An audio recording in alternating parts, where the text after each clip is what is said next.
Dios les bendiga, hermanos. Mi nombre es Pablo Hernández. Y yo soy Ale López y ya va a empezar el culto. ¿Ya viste la hora que es? Ya sabes que hay mucho tráfico. Ya sé, ya llevo todo. No, espérame, me falta la Biblia. Ay, como siempre. Pues apurémonos porque ya va a empezar el culto. Hermanos, Dios les bendiga. Bienvenidos a este nuevo episodio del podcast Ya va a empezar el culto. Tenemos el privilegio de contar con la presencia de nuestro hermano Daniel Hernández, que es miembro de la Iglesia de Benecer, maestro, ayuda pastoral, que nos da el privilegio de compartirnos un poco de su tiempo. Y el tema que hoy vamos a abordar es machismo y feminismo. Y como versículo base tenemos Mateo capítulo 19, versículo número 4. Él respondiendo les dijo: ¿no habéis leído que el que los hizo al principio, varón y hembra los hizo? Hermano Daniel, Dios le bendiga. Hermano Pablo, Dios te bendiga. Se te olvidó mencionar que es del culto de matrimonios y el hermano le toca predicar. Gracias, hermano, por concedernos este tiempo. Dios te bendiga. Dios los bendiga, hermanos. Aquí estamos para platicar un poquito del tema que vamos a desarrollar hoy. Este tema es muy actual, es muy difícil de tratar porque muchos consideran que la Biblia es machista. Y en el mundo estamos viendo una revolución feminista ya muy fuerte, que ya no sé si sea correcto bíblicamente. Danos luz, hermano. ¿Qué es esto del machismo y el feminismo? Machismo y feminismo, tuvimos la necesidad de estudiarlo desde el punto de vista primero social y después aterrizarlo en el punto de vista espiritual. Sí, son temas relativamente actuales, aunque yo me llevé la sorpresa de que el primer movimiento feminista empezó en los años 1850 y algo. Ahorita no tengo el dato exacto, en la predicación se va a oír bien. El primer dato de ese entonces fue por la lucha de las mujeres que tuviesen siquiera sentido para ser reconocidas como personas. O sea, para existir. El derecho de existir. O sea, esa es una cosa tremenda. Me suena un poquito como tipo de la revolución de la gente afroamericana, de tez afroamericana. No, porque justamente dentro de este estudio que estuve, valga la redundancia, estuve estudiando para efectos de armar, un poquito más enriquecer la predicación. Resulta que hay 4 olas, 3 oficialmente reconocidas del feminismo y una que están a punto de reconocer en estos años que estamos viviendo. La primera data desde los 1800, que es lo que les platico, 1850, 60, hasta los 1840, con ese reconocimiento de todo ello. Después viene en los años 1960, 70, la inclusión de ese movimiento que comentas, ¿no? De las personas afroamericanas para que tuviesen derecho a votar, a tener derechos civiles, sociales, etcétera, etcétera.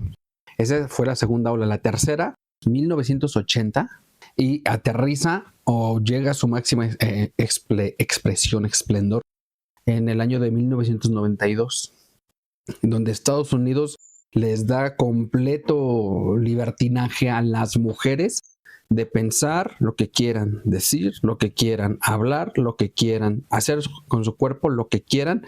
Y entonces Estados Unidos lo destapa y Europa lo abraza en el año 92. Esa es la tercera ola. Y la cuarta ola es en el año entre el 2007 y 2015, en donde hay movimientos sociales como el Me Too y el otro de Mi cuerpo, mi decisión, y ahí traigo otros en la predicación que también los voy a mencionar, en donde ya no solamente es puedo hacer con mi cuerpo lo que quiera, puedo pensar y decir lo que quiera, o sea, no es nada más eso, sino que ahora esta nueva ola, esta última ola del feminismo está promoviendo estar encima del hombre, que tenga más derechos que el hombre, que tenga más ingreso económico, que tenga más posiciones políticas, que tenga más peso su voz, y así se va haciendo todo el desmarañamiento, valga la expresión, de lo que es el feminismo. Quiero hacer la connotación de que la palabra de Dios no es que sea racista. No lo es y en ningún momento lo ha sido. Sí. Los que hacemos la distinción de personas somos los seres humanos. Correcto. Es decir, muchos pensarán, es que la Biblia te habla del machismo y de todo esto. Sin embargo, no es cierto. Es correcto. La palabra de Dios es clara cuando dice ya no hay judío, ni griego, esclavo, ni escita, mujer, ni varón, porque todos somos iguales delante de la presencia de Dios. Así es. Y en el tiempo del Antiguo Testamento nos estaba hablando de una revolución, de que ya no era tener esclavos, sino que ahora el esclavo era un siervo y del siervo podía ser libre. Claro. O sea, es tremenda la revolución que tiene la palabra de Dios y que nosotros como hombres malinterpretamos. Y es que también, o sea, la palabra de Dios le da un valor a la mujer, y un lugar especial a la mujer.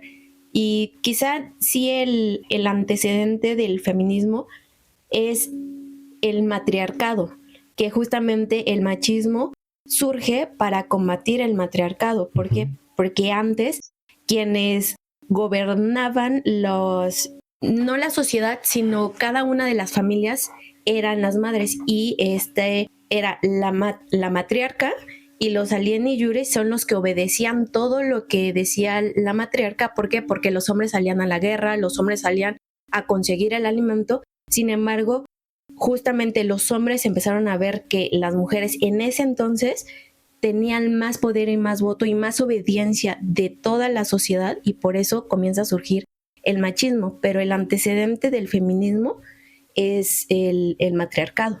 Lo comentan muy bien respecto de lo que dice la palabra de Dios. La palabra de Dios, he estado escuchando a un rabino de corte español que habla acerca de las traducciones bíblicas. Y justo lo que tú decías, hermano Pablo, la palabra de Dios no es machista ni es feminista, pero el traductor de la palabra sí lo fue. ¿Por qué?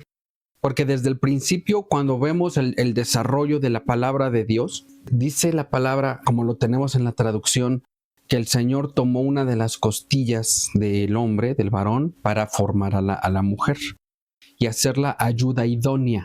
Y entonces, nada más en el punto de escuchar la definición o la traducción que toma por definición el traductor, está haciendo ya desde ese momento una degradación de la mujer, porque es ayuda y no la hace coigual como en realidad la palabra de Dios dice, como en realidad dice la palabra, que hizo una contraparte, e incluso la palabra que utilizan es la palabra venilla, en donde dice la palabra en el original que cuando Dios hace a la mujer, la hace con una sabiduría extraordinaria. No sabiduría divina extraordinaria, sino que la mujer tiene una sabiduría extraordinaria.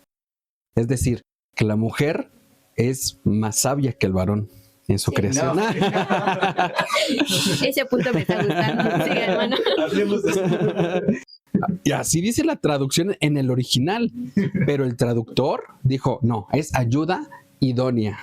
¿Me explico? Pero también ese argumento, o sea, si lo vemos desde estos dos puntos de vista, ¿no ya estaría sacándose un poco de contexto respecto de el origen? Porque justamente a mi conveniencia yo no entiendo la ayuda como algo coigual, sino más bien como algo inferior. Exacto. Pero es la interpretación humana sacada de contexto de lo que en realidad la inspiración divina es correcto. hizo. Es correcto. O sea, es que eso es muy importante, que nosotros como seres espirituales lo comprendamos.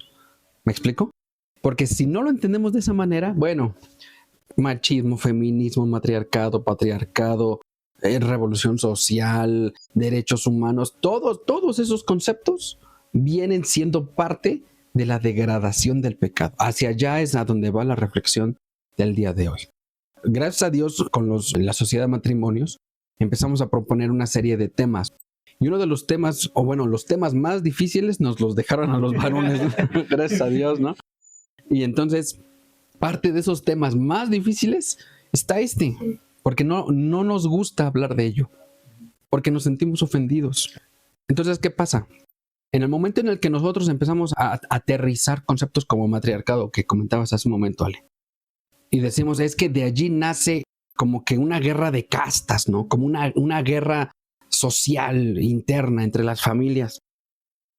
Y cuando estuvimos desarrollando esta reflexión, esta predicación, vimos que todo nace de lo profundo del corazón del hombre. Santiago, el apóstol Santiago, hermano del Señor, que decía, ¿de dónde nacen los pleitos, las disensiones, las divisiones entre vosotros? De lo profundo del corazón. De lo profundo del corazón.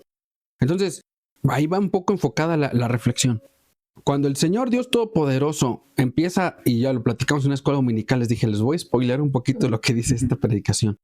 Cuando el Señor Dios Todopoderoso les da la paga del pecado al varón y a la mujer en el principio, les dijo, tú vas a hacer ta, ta, ta, ta, tú mujer vas a hacer ta, ta, ta, ta, ta, y tú serpiente vas a hacer ta, ta, ta, ta, ta. ¿Cierto? Cierto. Génesis capítulo 3. ¿Cierto? Cierto. Si nosotros vemos la orden del Señor respecto de la consecuencia del pecado y lo comparamos con lo que hoy vivimos de machismo, feminismo, matriarcado, razones sociales, derechos sociales, todo lo que vemos hoy es una contraparte o es ¿cómo llamarlo? Una rebelión, una rebeldía a la orden de Dios. ¿Se dan cuenta? Entonces, ahí es donde el pecado toma poder del hombre porque habita en el hombre, habita en la carne. Entonces, ese es el enfoque que trae la reflexión del día de hoy. Que cuando nosotros no dejamos que el Señor Jesucristo gobierne nuestros corazones, cuando no le permitimos al Espíritu Santo actuar, porque el Espíritu Santo nos va a guiar a toda la verdad y nos va a hacer reflexionar, nos va a hacer compugir de pecado, de justicia y de juicio. Si no le permitimos eso al Espíritu Santo, vamos a nosotros a ser las primeras feministas marchando el 9 de marzo. 8 de marzo. 8 de marzo, perdón.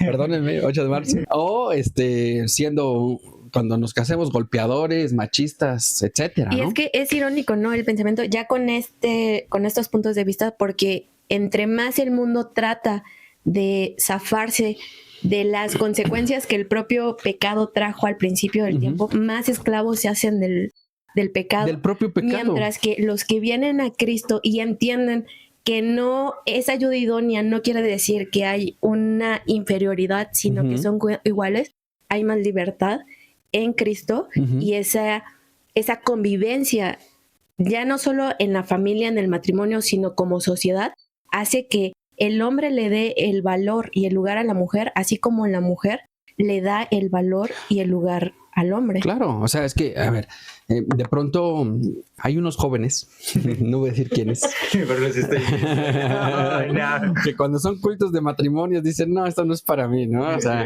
No, sí soy. Sí soy. cuando la palabra del Señor nos dice, en la parte del matrimonio, mujeres sed sujetas, sed obedientes a los varones. Y los varones o los maridos, amad a vuestras mujeres. Entonces escuchaba esa reflexión, ¿no? De parte de un pastor centroamericano y decía, ¿por qué no le pidió a la mujer, el Señor, no le pide a la mujer ser amorosa con el varón? Porque el amor que tiene la mujer en un estado puro es como el que Dios tiene para su iglesia. O sea, la mujer sabe amar como Dios ama a la humanidad. En cambio, el hombre no, el varón no. Por eso el apóstol, guiado por el Espíritu Santo, le dice al varón, maridos, amad a vuestras mujeres. Ah, pero las mujeres no saben ser obedientes, no saben ser sujetas. Era necesario decirse y se dijo. No, y es que miren, está tremendo porque haciendo el análisis de ese estudio que les platico del principio, entre la tercera y la cuarta ola, o sea, a partir de 1992 y hasta la fecha, 2017, 2020, en donde se ha visto la más grande polarización y degradación social en el punto del feminismo ha sido en Latinoamérica o en América Latina. Más que en Europa, más que en Asia, más que en Estados Unidos, en Latinoamérica. ¿Qué quiere decir eso? Que sí es cierto, ¿no? O sea, tristemente nosotros aquí en nuestro país Somos necios, ¿no? Los mexicanos, ¿no? Y nos endurecemos de corazón, ¿no? Para escuchar, incluso los cristianos, para escuchar el mensaje. No queremos aceptar el mensaje. Ahora imagínense a alguien que está cauterizado por el pecado, por las conciencias, y que en este momento se enfrenta a este tipo de realidad espiritual que estamos viviendo. ¿Sí me estoy explicando? Sí. Decirle a un machista de Centroamérica o Sudamérica o mexicano, para que no se nos ofendan, ama a tu mujer, pero no tiene el Espíritu Santo, ¿lo va a poder hacer? No. O a los jóvenes, ¿no? Tenemos una boda muy próxima. Decirle a la mujer, sé obediente, sé sumisa a tu marido, pero esa joven no tiene el Espíritu Santo, su matrimonio va a ser un fracaso. ¿Me explico? Entonces, ahí es en donde vemos que el pecado ha destruido el propósito y el plan perfecto de Dios. ¿Ya vieron? ¿Qué pasó? En todo esto me suena a que todos pueden leer la Biblia, pero no todos tienen el Espíritu Santo para ser guiados por la palabra de Dios. Es decir, se necesita hasta cierto tipo de madurez para saber predicar de estas cosas. Bueno, predicar sí. Hablar de estas cosas. Porque pero vivirlas no, hermano Pablo. Vivirlas no. No, claro. O sea, mi punto es de que muchos nos creemos sabios en nuestra propia opinión. Es correcto. Para decir, es que yo no soy machista porque yo trato a la mujer y la pongo hasta arriba. Sí, sí. Pero eso no significa que no seas machista. Imagina un punto. Que el varón ame a la mujer porque está siendo guiado por el Espíritu Santo. Porque tiene a Jesucristo en su corazón. Es un matrimonio. Pero la mujer no ama a su marido, ni lo respeta, ni lo obedece. ¿Qué va a pasar? ¿Qué va a pasar con ese matrimonio? Obviamente que está destinado al fracaso. Aun cuando el apóstol Pablo dice, bueno, si estás casado, si estás casada, procura no separarte de tu pareja, de tu cónyuge. ¿Por qué? Porque siendo él o siendo ella, estando en las cosas de Dios, tú vas a santificar el hecho conyugal y vas a santificar a tu familia. ¿Sí me explico? Uh-huh. Pero ¿qué tal si ese que está en Cristo o está en las cosas de Dios empieza a menguar o empieza a flaquear? Lo va a jalar. Es más probable ser jalado para atrás. A la oscuridad, ¿no? Sí. Eso es lo que nosotros siempre tenemos que estar pidiendo, no nada más para los jóvenes, no nada más para los matrimonios, sino para toda la iglesia en general. Y es que llegó al punto, porque hoy día ya en esta polarización, ya es muy difícil que los jóvenes se quieran casar. Sí. Por el mismo hecho. Así es. O sea, porque ya es tan individualista y defender lo suyo, uh-huh, que ya el punto de tomar un compromiso con otra persona ya cuesta mucho, o encontrar una persona que realmente quiera un compromiso ya es muy difícil hoy día. ¿Por qué lo hacen así, hermana? Ellos no quieren tener esa responsabilidad, quieren ser independientes, quieren verse tal vez modernos. Dicen, bueno, si no funciona nos dejamos y cada quien su golpe, pero si nos damos cuenta del trasfondo espiritual que hay allí, vuelve a ser el mismo, ir en contra de la orden de Dios, de la voluntad, del plan perfecto de Dios. Porque el plan de Dios no es, estamos 2, 3, 5, 7 años juntos, tenemos relaciones sexuales, procreamos hijos, uh-huh, rentamos juntos, ¿no? Sí, pero por bienes separados, ¿no? O sea, y después nos dejamos, ¿no? Si no funciona, nos dejamos. Oye, espérame tantito. Eso no es. Ese no es el plan de Dios. Y entonces, lo más triste de todo esto es que dentro de las iglesias es en donde se dan este tipo de desarrollos sociales o de desenvolvimientos matrimoniales. Ahí está muy bien plasmado el egoísmo, el más alto concepto, el orgullo, la vanagloria. De eso vamos a hablar en un momento más en la reflexión, porque miren, esto es un problema de actitud. No hay una actitud, una voluntad que esté entregada a Jesucristo. Porque si estuviera entregada a Jesucristo, otra cosa sería. Otro gallo nos cantaría, dicen aquí, ¿no? Muchísimas gracias, hermano Daniel, por este tiempo que nos has regalado. Quisiéramos seguir platicando porque está muy interesante el tema. En lo personal, siempre tomo la sabiduría de nuestro hermano. Me siento como un niño en clase, así súper feliz, así, tratando de tomar todo y todo. Entonces, muchísimas gracias, hermano Daniel, hermana Ale. Y ya vámonos porque ya va a empezar el culto.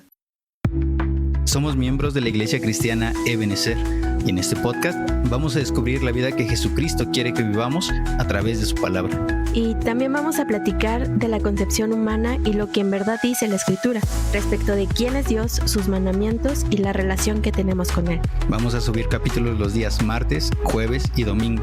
En YouTube nos pueden encontrar como Ebenezer 4645, en Facebook Iglesia Cristiana Ebenezer, en Instagram Ebenezer-273. En Spotify, YouTube y Facebook también nos pueden encontrar como Ya va a empezar el culto. No olvides compartir y seguirnos. ¿Y sabes qué? Ya vámonos porque ya va a empezar el culto.